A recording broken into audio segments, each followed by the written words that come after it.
மனசாட்சிடா. நம்ம இந்த வீடியோவில் என்ன பற்றி பார்க்க போகிறோன்னா, முந்தா நேற்று நடந்த LSG versus Delhi match. LSG என்னடா டேய் மிச்சல் மாசு ஆக்கிரம ஓப்பன் வருவான்னு பார்த்தா நேற்று அதிசயமாக ரிஷப் பண்ணிட்டு ஓப்பன் வந்திருந்தான். முந்தா நேற்று வந்து அடிப்பான்னு பார்த்தா அவனுக்கே அதில் ஒரு அன்லக்கி எப்படி அவுட் ஆனான் பாரு. பால் ரன் அவுட் வச்சு பவுலர் கையில் போட்டு அவுட் ஆனான். அவனுக்கு ஓப்பனிங் கடவுளுக்கு கூட பொருளை போல் ரிஷப் பண்ணிட்டு ஓப்பனே பண்ணக்கூடாதுன்ட்டு. எப்பா டேய் லக்னோவில் சொல்லிக்கிற அளவுக்கு எவனுமே அடிக்கலடா. 141 மிச்சல் மாஸ் தான் போராடி ஒரு 38 ரன் வச்சான். குல்தீப் யாதவ் புது மாப்பிள்ளை இப்போ தான் போன மாதம் கல்யாணம் ஆகிட்டு வந்து புது மாப்பிள்ளையில் வந்து ஒரு 2 விக்கெட்டு.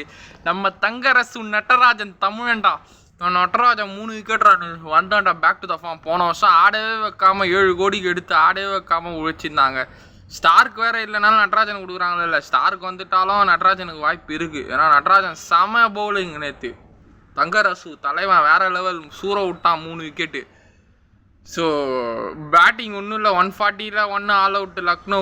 பவுலிங் பார்த்தா என்னடா லக்னோ ஒரு நிமிஷத்தில் கதி கலங்க விட்டியாடா டெல்லியை. 26 ரன்னுக்கு 4 விக்கெட்டு. சரி டெல்லி அதோட தான் நினச்சிக்கினேன்.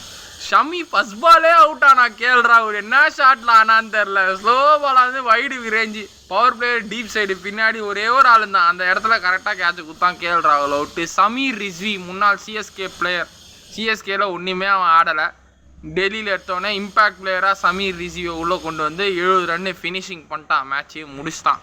26லேருந்து 100 ரன் பார்ட்னர்ஷிப் போய் ட்ரிஸ்டன் ஸ்டப்ஸும் இவனும் சேர்ந்து அடிச்சிட்டாங்க. ஒரு நிமிஷத்தில் அப்படியே ஜர்க் ஆகிட்டேன். 141 ரன்னு லக்னோ டிஃபெண்ட் பண்ணுருமான்னு.